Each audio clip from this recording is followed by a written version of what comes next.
Esta noche, Consejo de Ministros aprobó el aumento presidencial de Dina Boluarte. Además, a Rosa Palacios le recuerdan su visita con Villanueva y también la victimización de Vizcarra en su programa predilecto. Hola, buenas noches, bienvenidos al programa, soy Milagros Leiva y tenemos que decir muchas cosas. La presidenta Boluarte acaba de cumplir con la campaña de Perú Libre. Nunca más pobres en un país rico. Se aumentó el sueldo, lo logró. Hay que, bueno, pues felicitarla. Por lo menos cumplió una promesa de su campaña. Pedro Castillo, ¿no?, que había dicho que por favor en este país tan rico nadie podía ser pobre. Dina Boluarte lo ha cumplido. 35.568 soles mensuales es el acuerdo, un incremento de 125%. Claro, y todo iría bien si esta señora pues haría algo por recuperar la paz, ¿no es cierto?, para que los peruanos se sientan más seguros. En Arequipa la detestan. Yo he estado en Arequipa este fin de semana tratando de recuperar la voz y la detestan porque, entre otras cosas, los arequipeños dicen que nunca habían estado tan inseguros como hoy. Y ahí está la resolución. A mí me da risa Dina Boluarte, en serio, discúlpenme. Además, el pobre ministro Pérez Reyes, pues, ¿qué va a hacer? Tiene que salir y decir, bueno, hemos considerado, hemos hecho el estudio, ¿no?, y se ha decidido aprobar el aumento, porque en verdad había un retraso. Es correcto esa parte, ¿no?, que el presidente de un país no puede ganar menos pues que un ministro, ya de acuerdo, pero ¿era necesario en este momento? ¿Por qué? Le falta un año a Dina Boluarte para abandonar Palacio de Gobierno. ¿Le gusta la plata? Pues, ¿qué vamos a hacer? A ella le gustaban los relojes, le gustaban los aretes con diamantes, las pulseras con diamantes, las carteras Louis Vuitton, ¿no es cierto? Y ahora quiere más plata. El problema es que no lo merece. Ese es el gran problema. O sea, no se trata de que el puesto esté mal remunerado. Para mí sí está mal remunerado. Alan García bajó el sueldo del presidente porque, claro, en su segundo gobierno, hay que reconocerlo, Alan García hizo una buena ejecución. El Ejecutivo estuvo muy bien, se bajaron los índices de pobreza. Fue la reivindicación del propio García, que decía que solo los imbéciles no cambian, ¿correcto? Pero en este caso, la señora Boluarte, díganme, ¿qué nos ha demostrado? Uno, que se ha reencauchado, que tenía plata como cancha. Bueno, según el médico le hizo perro muerto, pero luego le puso en un sobre $4.000. ¿De dónde? No se sabe, ¿cierto? Porque encima ni siquiera hay trazabilidad de su dinero. Seguro algún guayqui le ha prestado. ¿Qué más nos demostró Dina Boluarte? Que tenía el síndrome de la muñeca vacía. Le molesta tener, ¿no?, las muñecas sin pulseras, sin joyas, las manos sin anillos. Bueno, pero para eso uno trabaja. Ahora dirá ella, sí, pero mi sueldo era muy pobre. Bueno, pero en la RENIEC no ganabas tanto. Y la presidencia te cayó del cielo por culpa de Cerrón. Entonces me parece pésimo que en estas circunstancias ella haya insistido con aumentarse el sueldo. Ahí está Dina Boluarte, vapuleada en provincias, pero no le entran balas. ¿Qué ha ocurrido? ¿Qué ha cumplido?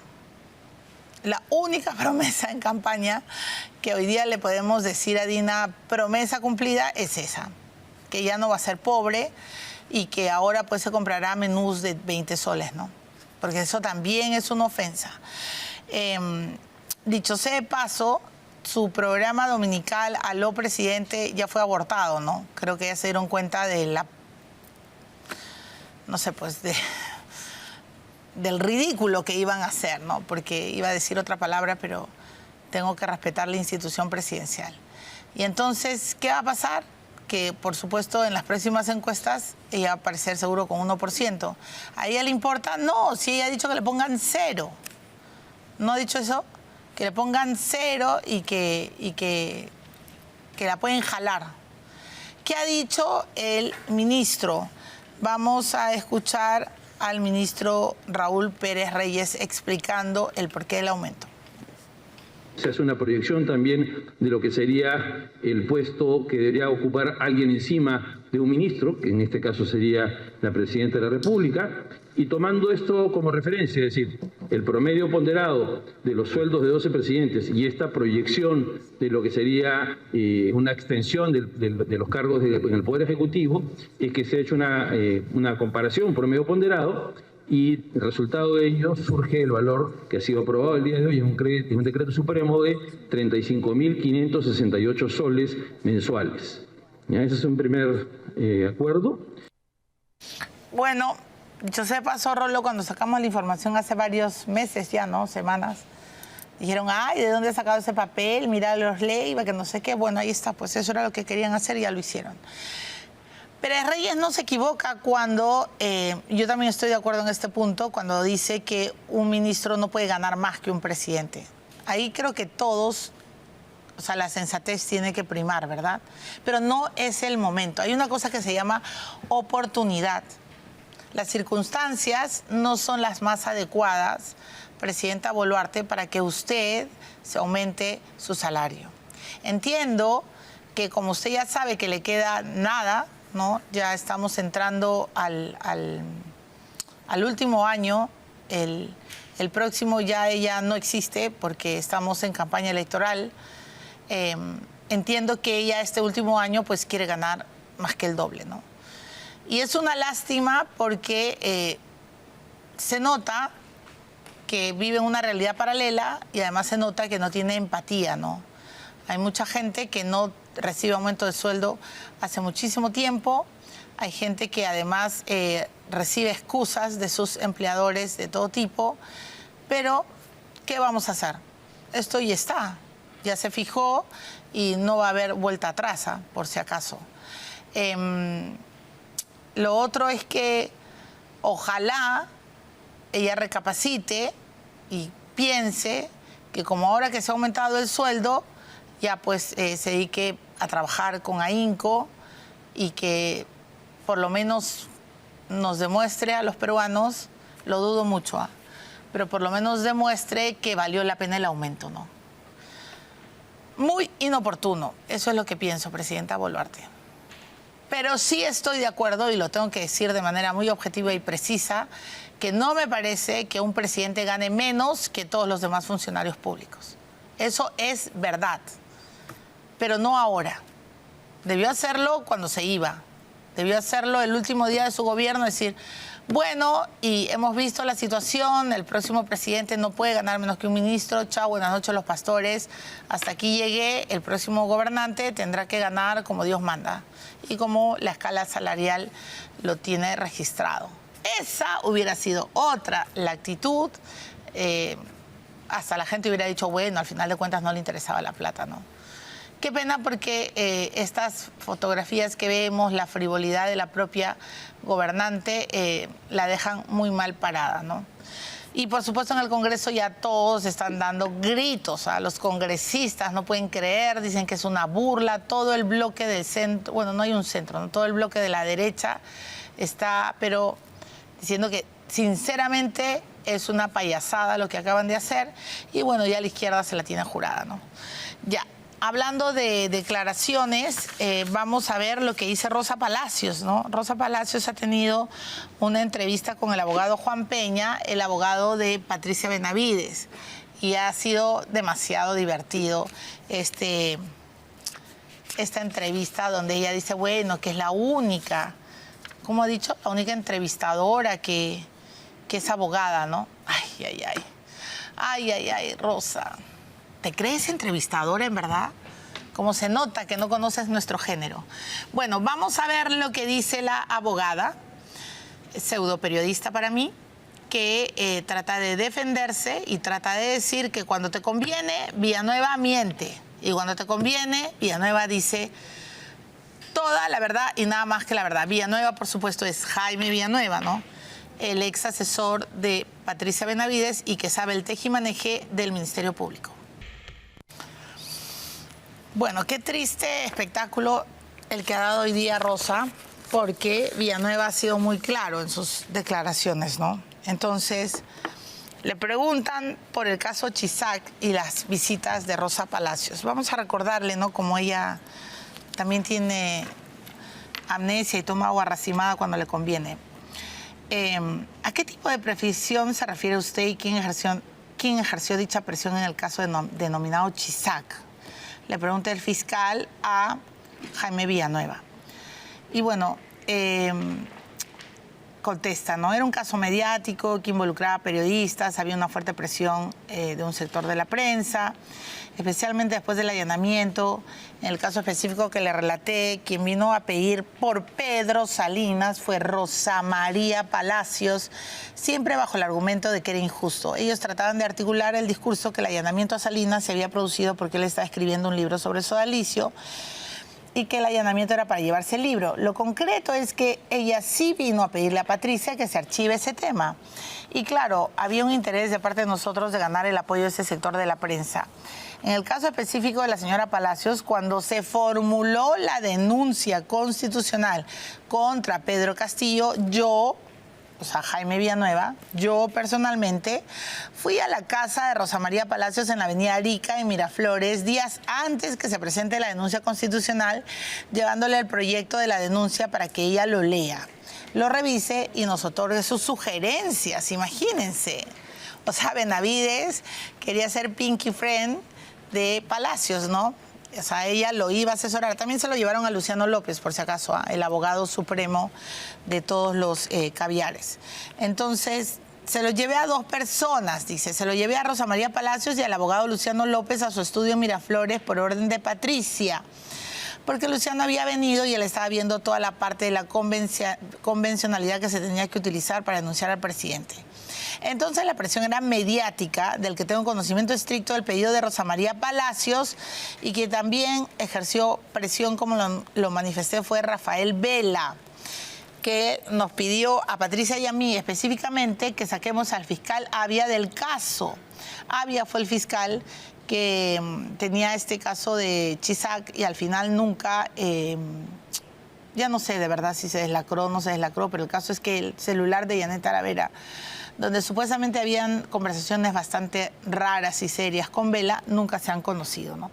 Y si se han conocido y si se ha deslacrado, pierdan cuidado que eso nunca se va a filtrar, ¿vale? En el caso de Pablo Sánchez, también Patricia me comentó, bueno, que Sánchez le había pedido que se archivara el caso. Precise usted los lugares... Precise usted los lugares, le pregunta el fiscal, y fechas aproximadas de la reunión o reuniones en que Rosa María Palacios solicitó a Liz Patricia Benavides Vargas que interceda para archivar la investigación contra el periodista Pedro Salinas y si usted participó. Fue al inicio de la gestión de Benavides Vargas como fiscal de la Nación dentro de los 3 primeros meses. Como dije, hubieron varias reuniones con diferentes periodistas.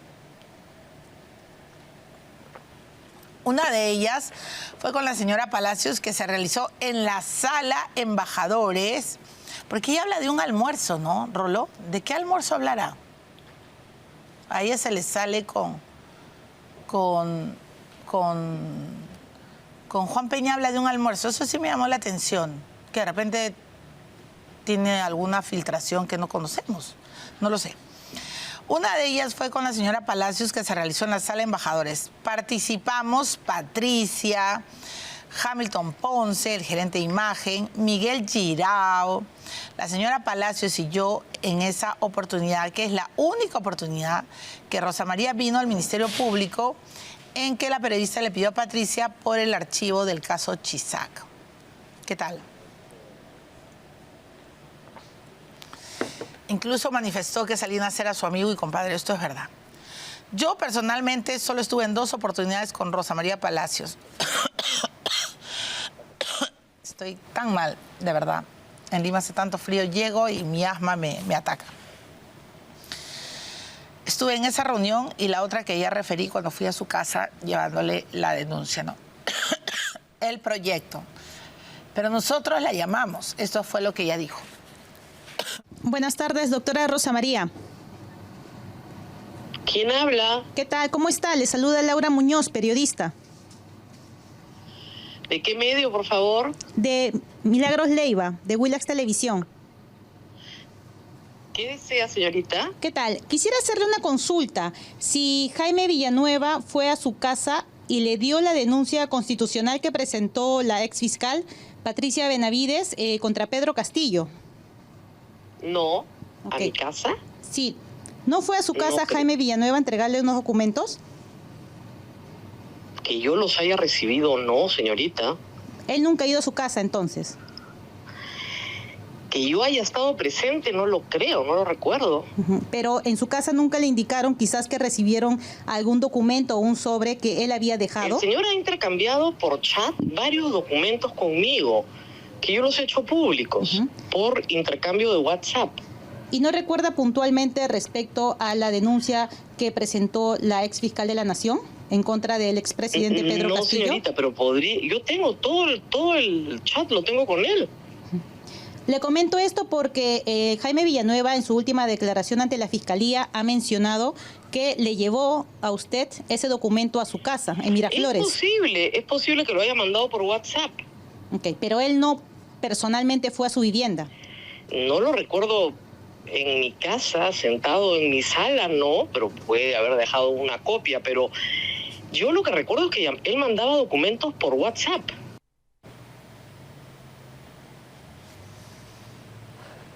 Qué increíble, ¿no? O sea, le podía haber dejado copias por WhatsApp. Y luego dicen, ay, yo no sé nada, yo no estoy procesada.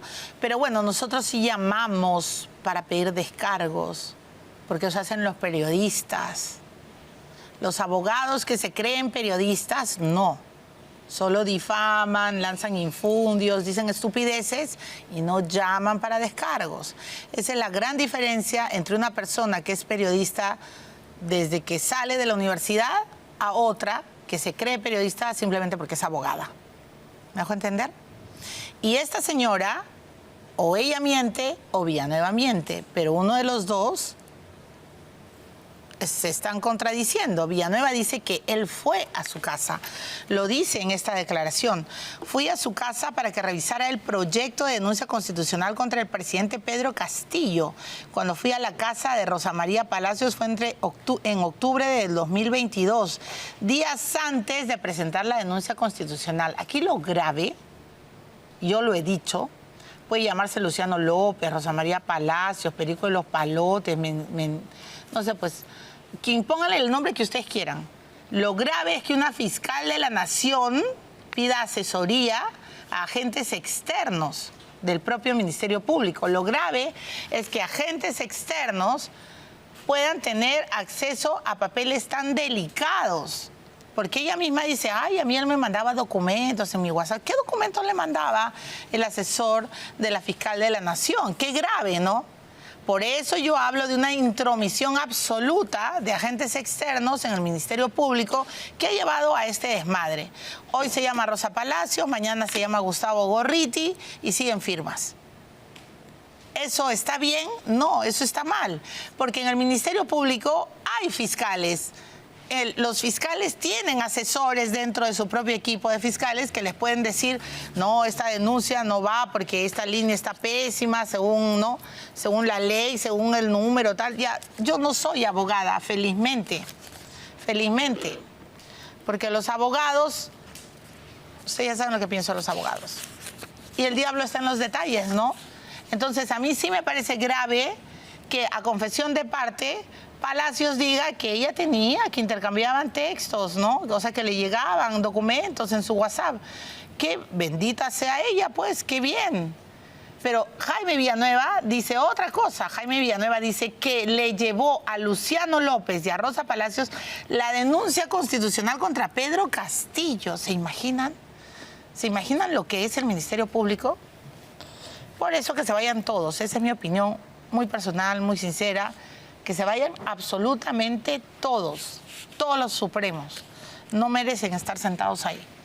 Bueno, Emma Benavides, la hermana de Patricia Benavides, hoy día se ha reincorporado como jueza suprema. Tenemos, ahí está, me puede sacar, Roló, muy bien.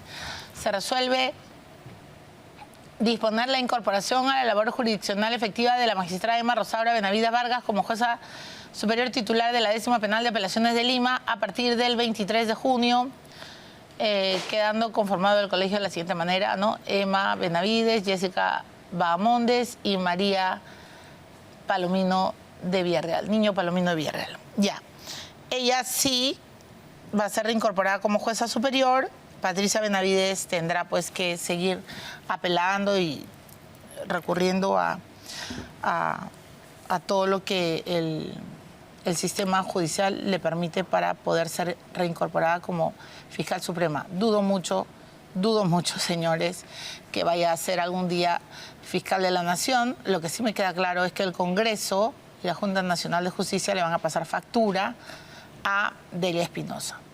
Porque si no lo hacen ahora, mañana más tarde, cualquiera se va a trincherar, va a prender sus velas y no va a ser abandono. No, pues va a decir, no, a mí no me da la gana, esta resolución es un mamotreto, chao, lo arruga y te quedas, ¿no? El otro día estuve entrevistando a Carlos Spa en El Comercio y me dio una figura bien interesante. La respuesta, Carlos Spa quiere ser presidente del Perú, es abogado, y él dijo algo. Lo que ha hecho Delia Espinosa frente a la resolución que buscaba la reposición de Patricia Benavides, lo que ha hecho la fiscal de la Nación, hoy Delia Espinosa, es lo que hacen los inquilinos que no quieren irse de un predio, se van a la azotea, se amarran a un balón de gas y dicen, voy a explotarlo. Eso es lo que ha hecho Delia Espinosa. La diferencia es que ella prendió velas. Entonces, clarísimo, sí, clarísimo. Si no se soluciona esto, si no se llega realmente a entender lo que ha pasado, mañana más tarde, bueno, ya no hay principio de autoridad, ¿no? Pero mañana más tarde cualquier funcionario público va a hacer lo que hizo Delia Espinosa, porque es un pésimo precedente. Bueno, entonces, nuestra invitada hoy día es la doctora Romy Chan, abogada penalista, y con ella vamos a hablar, por supuesto, de los dichos, de las colaboraciones eficaces y además de todo lo que ha pasado con ella, porque hay que recordar que Romy Chan es abogada, ¿no es cierto? Ya no sé si la palabra se ha negociado, pero ha llegado a acuerdos con las víctimas de todo lo que ocurrió en el Real Plaza, ¿no? Que es del grupo Intercorp. Pero primero hablemos de esto, de todo lo que está ocurriendo en el Ministerio Público. Doctora Chan, ¿cómo está? Hace muchos años mucho tiempo que no la veo. Sí. ¿Qué piensa de todo lo que está pasando en el Ministerio Público? La verdad es terrible. Terrible porque ambas fiscales están pugnando por el puesto, le están haciendo daño a la institución. Yo creo que esto se hubiera acabado hace tiempo si la Junta de Fiscales Supremos hubiera realmente sesionado, no solamente declararse sesión permanente, sino sesionado y tomado una decisión. Y creo que lo más correcto hubiera sido, para que mientras se solucione todo este problema, poner a otro fiscal supremo interino como fiscal de la Nación. Porque la verdad, Milagros, tanto el tema de presentarse en un momento u otro a la Fiscalía para buscar tomar el puesto, como el tema de la vigilia, a mí me parece inaceptable. O sea, bochornoso, ¿no? Bochornoso. Un espectáculo innecesario. No, pero además hay algo que todos perdieron de vista. Ese día las fiscalías no funcionaron prácticamente. No, claro. Las fiscalías de prevención, las fiscalías de turno, que son las que atienden a una mujer que va y denuncia una violación, que son las personas que atienden a quien denuncia una coacción, un tema de extorsión, de homicidio, simplemente no recibían denuncias, porque todos estaban preocupados por lo que estaba pasando en la institución. Entonces, yo creo que realmente no miden el daño que no solo le hacen a la institución, sino en general a la sociedad. Y en este terreno, ¿cómo observa usted la figura del colaborador eficaz? Le hablo básicamente por lo que ha ocurrido, esta tragedia con José Miguel Castro, ¿no? El propio Pérez salió en un momento a decir de que se iba a complicar la situación, luego se corrigió sobre sus propios pasos. Además salió a lavarse la cara diciendo que nunca le pidieron seguridad y bla, bla, bla. Pero lo cierto es que Castro estuvo 6 años intentando ser colaborador eficaz y a mí eso sí me parece una afrenta a cualquier persona. Puede ser el peor de los delincuentes, pero tú no puedes pasarte toda una vida en una pesadilla judicial a tal punto que incluso llegó a no poder pagar abogado y tuvo que tener el abogado defensor. ¿Qué piensa usted de cómo se está usando la figura de colaborador eficaz en este momento? Mira, muy mal, porque el Ministerio Público al inicio hizo un abuso realmente la figura del colaborador, ¿no? Prácticamente era como una especie de extorsión, ¿no? O sea, ¿colaboras o te vas a prisión preventiva? Porque también se utilizaban abusivamente las prisiones preventivas. Eso ya más o menos se ha corregido y creo que hemos sido testigos de eso en la última audiencia de Martín Vizcarra, donde no le han dado la prisión preventiva porque realmente el Ministerio Público no cumplió con presentar los elementos que mostraran el riesgo de fuga, ¿no? Pero ya el proceso, y como bien dices, ¿no? El proceso y el trámite de la colaboración tiene que tener un inicio y tiene que tener un fin. O sea, lo que no puede ser es que tengamos una persona, como bien indicas, culpable o inocente, pero procesada toda la vida. Mira cuántos años han pasado ya en el caso Villarán, en el caso Cócteles, en el caso de PPK. Pero en el caso de los cócteles con Keiko Fujimori, tienes el pantallazo, roló. Hoy día el fiscal ha pedido 35 años, ¿sabes? La fiscalía ha pedido 35 años de prisión para Keiko Fujimori. Yo no entiendo cómo puede pedir si todo ha vuelto a foja cero. O sea, ya, perdóneme, usted es abogada, ¿me puede explicar en qué está esto? ¿Qué es todo esto? Claro, lo que pasa es que esto regresó, sacaron a los abogados porque el fiscal José Domingo Pérez quiso además complejizar innecesariamente el caso. Sacaron ya a los abogados por orden del Tribunal Constitucional. Le sacaron a Arsenio Oré y muchos otros que estaban injustamente ahí, yo creo, involucrados, a ¿no? Klimper también, ¿no? Exacto. Y se quedó en la fase previa a la acusación. Entonces, lo que ha hecho ahora José Domingo Pérez es presentar su nueva acusación y está pidiendo los 35 años de cárcel. Bueno, la verdad, ese caso... En la previa electoral. Exacto, ¿no? Y además, ojo, te das cuenta, ¿no? Ahí, con mucha celeridad, versus Villarán, donde se demoró una eternidad para presentar la acusación y donde la sala también dijo 23 de septiembre del 2025. Entonces, no se entiende. En verdad, esas cosas no se entienden. O el sesgo ideológico es el que marca la pauta. Pareciera que en algunos casos sí. Y mira, eso hace también mucho daño en la persecución de las causas porque ya se han empezado a presenciar incluso interferencias entre el Poder Ejecutivo y el Poder Judicial. El Poder Judicial, el presidente del Poder Judicial y el presidente de la República, del Ejecutivo y el del Congreso son tres poderes totalmente independientes. Uno no puede interferir en el otro. Tienen la misma cantidad de miembros de seguridad, ganan lo mismo, o sea, son exactamente iguales.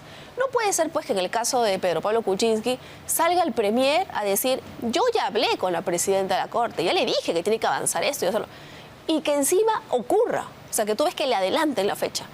Mira, por más que hasta... No, y que gracias a la intervención del premier Arana le impiden la salida, ¿no? Exacto. Por la alerta de migraciones. Es que le está dando todas las posibilidades a él y también a otros, como Villarán, como la misma presidenta actual, la señora Boluarte, para decir que en el Perú no hay respeto a la división de poderes y por tanto hay persecución política. Y eso es asilo, pues, Milagros. Eso es asilo, ¿no? Entonces, tanto trabajo, tantos recursos, tanta plata destinada al equipo especial para finalmente terminar en esto, o con lo que estamos viendo, ¿no? ¿Cuántas sentencias condenatorias realmente tenemos? Ya, pero doctora Chan, ¿cómo? Porque varias veces ustedes, los abogados penalistas, han explicado que el caso de aportes de campaña en su momento no era un delito. Ok. Igual se ha juzgado a Ollanta Humala y a Nadine Heredia. Hoy día Nadine está prófuga y Ollanta preso. Ese mismo destino, aparentemente, por el pedido fiscal, lo seguiría Keiko y estamos en un año preelectoral. Pero ¿cómo entender que esa celeridad no se cumple con Vizcarra, que como gobernador, porque ellos eran en ese momento candidatos? Claro, sí, Humala y Nadine luego fueron funcionarios. Gobernaron, bueno, Nadine, aunque ella no diga que no, gobernó al lado de Cosito, como le decían, pero fue básicamente entendida como una precoima, ¿no? Pero Keiko nunca llegó a gobernar. Ahora los enemigos de Keiko dicen no habrá gobernado, pero tuvo una bancada y tiene una bancada tan poderosa que también puedes gobernar desde el Parlamento. Mi pregunta es, ¿cómo entender las diferencias entre, por ejemplo, un funcionario que está probado que coimió, los directivos han contado, en este caso los colaboradores eficaces han dicho yo le di la plata así, con un sobre asá, etcétera? Estos dos casos ponen en manifiesto la doble cara de la Fiscalía. ¿Cómo entenderlo? Es que no se entiende. Y yo lo único que veo es que no hay una estrategia, un norte claro en cada uno de los casos, ¿no? O sea, a ver, hay una diferencia muy grande entre los casos de funcionarios públicos como es Villarán, Vizcarra, Humala y el caso Fujimori. Porque Fujimori, ok, tuvo la bancada, pero ella no llegó al poder. Y ahí ya hay pronunciamientos, jurisprudencias previos, donde nos dicen claramente que no se puede considerar funcionario público a una persona que no ha ganado la elección. Distinto Curi, ¿te acuerdas del caso de Curi? Sí. Que él ya había ganado, pero todavía no ocupaba, no había juramentado. Sí, pero es que potencialmente ya podía comprometer, ni bien ocupar el puesto, juramentara. Pero ni siquiera era el caso Fujimori. Pero más aún, lo que tú mencionabas sobre el tema del lavado de activos, ¿no? Una cosa es probar que la empresa, que Odebrecht, que las empresas de fuera, ¿no es cierto?, pagaron plata a funcionarios públicos en el puesto para conseguir obras, y otra cosa es solamente temas de aporte de campaña. No es exactamente igual. En el caso Villarán, por ejemplo, hablamos de pagos para la campaña de la no revocatoria. Para mantenerse en el poder. Exactamente. Claro, y ella estaba entregando los peajes a cambio de ese dinero. Exacto. En el caso Vizcarra es que él era gobernador regional. Correcto. Y él entregaba obras. La licitación del hospital, para empezar. Por supuesto. En el caso Humala, claro, también, es que era presidente de la República y también había unas obras que ganaba Odebrecht a cambio. Pero en el caso de Fujimori, entonces uno no ve un patrón, ¿no? Y además imputan lavado de activos con asociación ilícita para delinquir. Y también ahí no ves patrón. Por ejemplo, PPK, ¿no? ¿De quién hablas? ¿Es secretaria, chofer y PPK? Bueno, tuvieron que desistir por el papelón. Por ejemplo. Pero igual sí. está en una especie de, entre comillas, arresto domiciliario. No puede salir jamás y no creo que lo vayan a dejar salir. Igual en el caso Villarán, ¿no? O sea, también asociación ilícita para delinquir. Si tú te das cuenta, el patrón es, me voy a los delitos más graves, pero no necesariamente los más fáciles de probar. Los más fáciles de probar son corrupción. Bien fácil. Oye, un funcionario público no tiene por qué recibir nada a cambio. Pero la pena es menor. Pero la pena es menor. Entonces, ¿cuál es el afán? Tú lo que quieres es pedir 35, 30, 25 años de cárcel que tal vez ni siquiera se van a cumplir y en un proceso que va a durar 10 años. Ya, pero ese es el punto, la duración del proceso, que eso también es violatorio de los derechos, ¿o no? Totalmente. Y ahí también hay ya antecedentes. En el caso Chacón, demoraron tanto que el Tribunal Constitucional terminó diciendo, ya no lo puedes procesar. Ya pasó. Al padre de la ex congresista Cecilia Chacón. Exacto. Correcto. Y mira, a mí no me sorprendería que la señora Fujimori y su defensa también estén esbozando algún tipo de recurso constitucional por el tema del tiempo. ¿Quién te defiende como ciudadano de los fiscales? A ver, y quiero entrar al caso de Castro, porque, doctora Chan, lo que ha ocurrido es espantoso. Es brutal. O sea, es brutal, ¿no? Y su propio... A mí me parte el alma del padre, entrar y encontrar esa escena. Pobre señor, de verdad. Y la esposa, el hijo. No, la familia, o sea, ya todo. Pero, ¿quién defiende a un ciudadano? Porque, claro, los ayayeros del fiscal Pérez, incluida Palacios, que decía que se había suicidado porque tenía problemas económicos. Yo tampoco entiendo cómo puede dormir Rosa Palacios cuando lanza tantas cosas sin corroborar, sin confirmar. Pero estos ayayeros que hablan de un suicidio y que dicen de la complejidad, lo que no están viendo es el bosque. O sea, tú no puedes hacer que un proceso sea tan complejo si es que de verdad quieres colaborar. Se supone que él no aceptaba sus delitos en un primer momento, lo han dicho sus primeros abogados, que él tuvo una serie de abogados defensores, pero el Ministerio Público no tiene herramientas para decirle a una persona, bueno, a ver, compadre, tú no quieres, lo terminamos rápido, pero no puede durar eternamente esta relación. O sea, eso es lo que me pregunto. ¿Quién defiende a un ciudadano del propio proceso fiscal? Porque ¿a dónde vamos a llegar? ¿A asesinatos? Lo de Nilo Burga. Y que además, ojo, ha muerto muy parecido a Castro. Con 2 cuchillos en la escena del crimen y siempre con un cuchillo de pan. No se pase, pues, doctora. O sea, aquí hay un patrón. Ya, entonces, explíqueme usted como abogada penalista, ¿quién defiende al ciudadano?